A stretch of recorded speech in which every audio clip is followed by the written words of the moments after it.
ओबीसींचं बंगळुरूमध्ये राष्ट्रीय अधिवेशन तर जरांगे पाटलांच्या मागण्यांविरोधात आजच्या या अधिवेशनामध्ये मुख्यमंत्र्यांसोबत ओबीसी नेते त्यांच्यासमोर ठराव पारित करणार। बबनराव तायवाडेंचं मनोज जरांगेंना थेट आव्हान तर पुढील लढ्यासंदर्भात सुद्धा यामध्ये विचारमंथन होणार।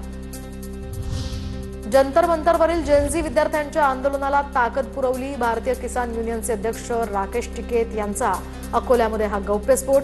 शेतकरी जागर मंचानं आयोजित केलेल्या या आक्रोश सभेमध्ये त्यांचं हे भाष्य। विनायक राऊतांविरोधातील आरोपांप्रकरणी आज निकालाची शक्यता। 2 दिवसांनंतर पुन्हा ठाणे कोर्टामध्ये सुनावणी पार पडणार। तर गिरिजा राऊत यांच्याकडून राऊत कुटुंबियांवर छळाचे आरोप। रमेश म्हात्रेच्या जामीन अर्जावरही आज 11 वाजता निकाल। मुंबई हायकोर्ट 11 वाजता निकाल देणार।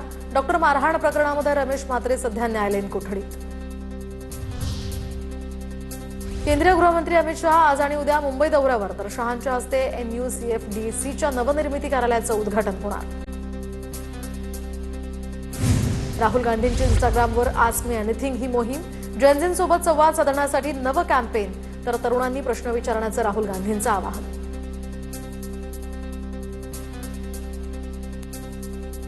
यामध्ये तरुणांचाही चांगला प्रतिसाद मिळत असल्याची माहिती। दरम्यान राहुल गांधी यांच्या या कॅम्पेनच्या पार्श्वभूमीवर या ठिकाणी सोशल मीडियावर अनेक विद्यार्थ्यांना प्रश्न विचारण्याची ही आवाहन त्यांनी केलेलं आहे।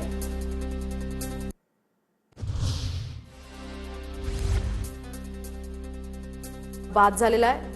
दरम्यान या ठिकाणी शिवरायांचं नाव हटवण्याची भाजपची हिंमतच कशी होते, काँग्रेसचा सवाल। शिवरत्न सभागृहाचं नाव बदलून अटल बिहारी वाजपेयी यांचं नाव देण्याचा हा निर्णय।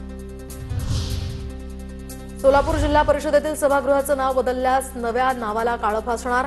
शरद पवारांची राष्ट्रवादी आणि संभाजी ब्रिगेडचा हा इशारा। अटल बिहारी वाजपेयी हे आमचं श्रद्धास्थान असल्यामुळे त्यांचं नाव दिलं। जिल्हा परिषद उपाध्यक्षांची प्रतिक्रिया। नाशिकमध्ये मुख्यमंत्र्यांच्या उपस्थितीमध्ये आज सिंहस्थ कुंभमेळ्याच्या कामासंदर्भात महत्त्वाची बैठक। नाशिकच्या खड्ड्यांसंदर्भात देखील मुख्यमंत्री आढावा घेणार। नाशकात खड्ड्यांमुळे आतापर्यंत 5 जणांचा मृत्यू। रस्ते दुरुस्ती, खड्डे बुजवण्यासाठी अतिरिक्त निधी मंजूर होण्याची ही शक्यता।